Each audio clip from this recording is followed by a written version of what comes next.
থানার কার্যক্রম নিয়ে জানতে বরিশাল থেকে আমাদের সাথে যুক্ত হচ্ছেন সহকর্মী মোরাদ আহমেদ। মোরাদ আহমেদ, বরিশালে যে বরিশাল মহানগরে কতটি থানার কার্যক্রমের পুরোদমে চলছে, আর এখন পর্যন্ত যেসব থানায় জ্বালাও পোড়াও করা হয়েছিল বা ভাঙচুর করা হয়েছিল সেই সব থানায় কিভাবে কাজ চলছে?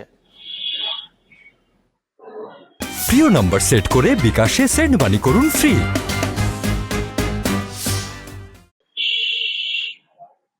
ধন্যবাদ। আসলে বরিশালে একটি থানায়ও জ্বালাও পোড়া বা ভাঙচুর কোনো কিছু করা হয়নি, এই গেল একটা পার্ট।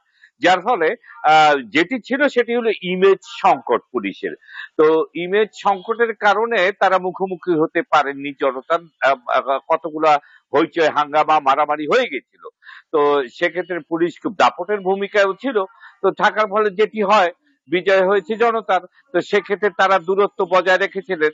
এর মধ্যে তাদের ধর্মঘট হয় এবং তারা একটু দূরে সরে যান। এখন যেটি চলছে, বরিশাল মহানগরে ৪টি থানা রয়েছে, ৪টি ফাঁড়ি রয়েছে, এগুলোতে কার্যক্রম চলছে।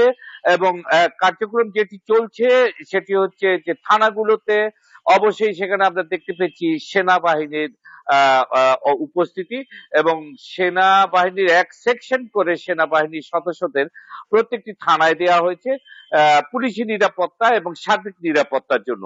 এর মধ্যে যে কাজটি চলছে, ওনারা সবাই বলছেন যে কাজ একেবারে স্বাভাবিক চলছে, আমরাও সেটি দেখছি স্বাভাবিক চলছে। কিন্তু মাঝে মধ্যে মনে হচ্ছে যে পুলিশ টহলের যে বিষয়টি আছে, সেক্ষেত্রে 50%ও এখনো অ্যাচিভ হয়নি। অর্থাৎ আগের যেখানে 21টি টহল ছিল, এই 4 থানায় আমরা কিন্তু দেখতে পেয়েছি 11টির মতো টহল আছে।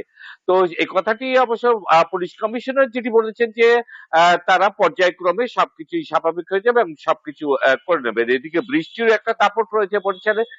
সবকিছু মিলিয়ে আমরা খোঁজ নিতে গিয়েছিলাম জিডির অবস্থা কি এবং অভিযোগ আর মামলার অবস্থা কি। সেক্ষেত্রে আমরা যেটা দেখেছি যে জিডি সমানে হচ্ছে, আর মামলার ক্ষেত্রটা আসছেও কম, হচ্ছেও কম।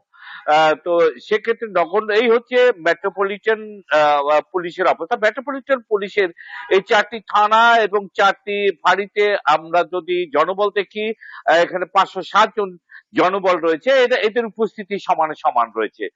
আর জেলায় যে আবার 10টি থানা রয়েছে, সেখানেও আমরা খবর নিয়েছি, তারা দাবি করেছে তাদের কার্যক্রম একেবারে স্বাভাবিক রয়েছে। কিন্তু যেটি আমরা মাঠ পর্যায় থেকে খবর পাচ্ছি সেটি হচ্ছে যে পুলিশের যে টহলগুলো ছিল, উপস্থিতি ছিল, সেটি অনেকটা কমে গেছে।